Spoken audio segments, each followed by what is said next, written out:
We got our first real look at Deshaun Watson throwing the football today. So we're going to break it all down on today's video, but really quickly, the month is nearly up, and it is our last chance to at least catch up to the Ravens rundown here at Chat Sports in subscribers. So if you want to beat the Ravens in the fall, beat them in the spring, hit the sub button down below.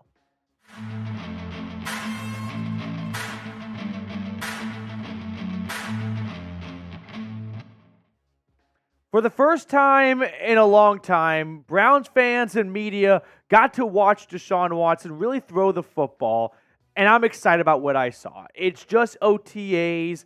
There's no contact. There's hardly any defense, but still, from a pure quarterback throwing the football at its simplest form perspective, I was really encouraged and optimistic about what I saw from Deshaun Watson today. He had zip on his passes, he had velocity, and he wasn't just doing a bunch of short, intermediate throws. We saw him push the ball down the field a number of times to Elijah Moore, who, by the way, looked really good as well. And maybe best of all, it's only May 30th. Like, Watson still has all of June, or Watson's shoulder, I should say, has all of June and July to get better and better and better and get back to 100% strength. Is Deshaun Watson at his peak strength right now? No, I don't think he is, and I think he would even admit that. But is he really close? Yeah, I do think he is close. And watching him throw today, I definitely walked away from my desk and from Twitter and whatnot thinking, now that's a quarterback that has definitely made a ton of progress on his rehab. I mean, we'll refresh your memories on Deshaun Watson's injury timeline here, as it all started back in September with a right rotator cuff injury when playing against the Titans. And then fast forward to, of course, the surgery on November 21st, which some expected maybe to take 6-ish months to recover. But at the same time, it's not like there was a precedent. There is no other quarterback in recent history who has come off a right glenoid fracture like Deshaun Watson is right now. And the guy, by the early portions of April, was already throwing the football up to 40 yards. And here we are at the end of May, and he looks like a quarterback that's not coming off an injury at all. So at the very least, Deshaun Watson is on schedule to be ready to roll for Week 1, which has been the expectation for months at this point. But I'll take it a step further and say Deshaun Watson is likely ahead of schedule. And I think that's really important, so that today, in the next few weeks during OTAs and minicamp, he can afford to alternate every other day, right? Because Jameis Winston, for example, was the first-team quarterback during 7-on-7s. Watson just warmed up more or less, but more than a glorified warm-up in front of the media, which, by the way, I do think it says a lot that the Browns changed the media availability to today, Thursday, so that everyone could see Deshaun Watson throw and that there would be no questions or doubts about where he is in his rehab. And this is a organization that, under its current regime, likes to be a bit tight-lipped, right? They don't love to broadcast everything. And despite that, they asked for the media to come and watch Deshaun Watson throw when they didn't have to, because they are so encouraged by what they saw. They want the entire fan base to enjoy the summer, take a big, deep breath, and go, all right, Deshaun Watson is definitely on a great road to recovery, and he's going to be ready by Week 1. And the real goal I have at this point, because we're past Watson being ready for Week 1, that's just a guarantee in my eyes, is can he be a participant in every single day of training camps? Not have to, do a load management type of approach where works one day, off the next 2 days like some kind of starting pitcher. No, because this is a brand new offense for Deshaun Watson. And with Ken Dorsey in charge now, for the most part, I think there's going to be a lot of learning and install going on that I want Watson to be a part of. And I know Stefanski loves to talk about the mental reps, but I think the physical reps are more important. So for me, it's really about getting Deshaun Watson to a spot where he is ready to roll throughout all of training camp. So he's not playing catch-up when September comes around, because Watson historically has gotten off to slow starts. So that is why I think what we saw today from Watson makes it even more important and encouraging, because he is definitely on a path to be ready to roll for all of training camp with no leashes attached to it. Other note I wanted to add, the overall quarterback room just looks tight-knit. I mean, these are four players that are having fun playing, schoolyard, backyard games, it looks like. And not that it hasn't been tight-knit in the past, but that's what you want to see out of your quarterback room when this is a franchise that has leaned heavily on its quarterback room, not just having one guy for the entire season. The Browns have not had a starting quarterback play the entire season more than just Baker once in the last 20. I don't even want to count how many years it's been. But let me ask you this question.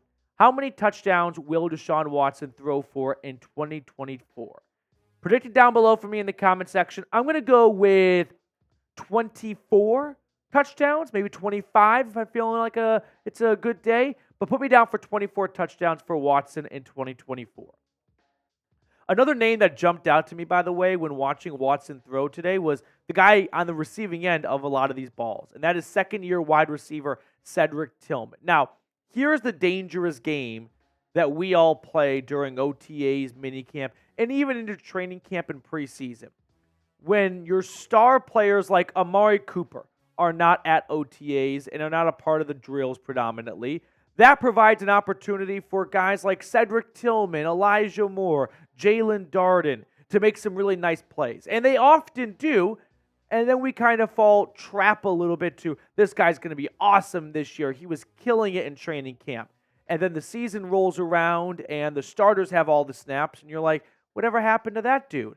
And I think this is more just a reflection of these are all professional athletes. They're all super, super good at their jobs, and the margin between the starters and the backups is not as great as maybe fans think it is. So when the backups get an opportunity to run with the first-team offense because Amari Cooper is not there or something like that, they're not going to disappoint. They're just not going to be quite as good as Cooper on Sundays. But if you're looking for a name that's kind of rising up right now, second-year man Jedrick Tillman, who was the Browns' 2023 third-round draft pick from Tennessee, he's definitely putting together a really strong start to the offseason programs, OTAs, and into minicamp. So you look at the Browns wide receiver room right now, and Tillman definitely competing for snaps at this point. Elijah Moore also hauled in a really nice pass from Deshaun Watson. Now, I should add that it wasn't just pure, perfection from Deshaun Watson. There were some errant passes here or there, but is that a unique thing to Watson? No. All quarterbacks, whether they're coming off an injury or not, in May, June, and early on in August, and hopefully it's over by September, are kind of working through some kinks and shaking the cobwebs of the offseason. So I'm not even remotely thinking about, oh man, Watson missed a pass, time to panic. Stop it. You're just bored and you're looking to give yourself something to talk about. Now, other news and notes I want to get to here. Jedrick Wills and Dawand Jones, they are still working their way back from their respective knee surgeries. We're not going to see Jack Conklin at all throughout the spring. That's been the story since day one of OTAs. Of course, would love to see a little bit more of Jones and Wills, but that's just more for my own mental health. We have a long ways to go until week 1 against the Cowboys. There's no reason to push these guys in May until they're close to 100%. But there's your update on the 2 starting tackles potentially. And before we get to the rest of the news, notes, and takeaways on today's video, if you want to get a polo similar to this one I have on right now, but with Brownie the Elf on it and in color white, go to chatsports.com/CLE Polo. I put that link for you in the comments and description of today's video. So as the weather starts to warm up for sure and you still want to rep your favorite squad, get yourself a brand new Cleveland Browns polo. Go to chatsports.com/CLE Polo. So some other items I just want to put on your plate here. Mike Vrabel was at OTAs today. I mean, the funny thing about OTAs is usually only one day of the entire week is open to the media. So Vrabel could have been doing this all week long, but we only find out about it today. But regardless, he was there. The guy was running scout team linebacker. I think if the Browns actually picked up one too many injuries at linebacker, there may be a scene like in The Longest Yard where whoever played the original Paul Crewe, he comes on and goes out there for 4th and goal at the goal line. So Vrabel, awesome to see back in Ohio on the field, running with the linebackers. It's just football porn for the month of May.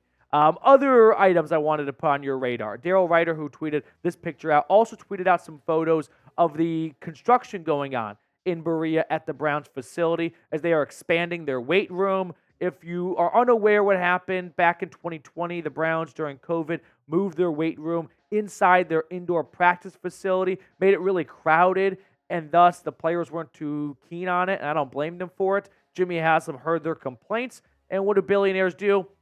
They build a brand new weight room. So it looks like it's coming along very well.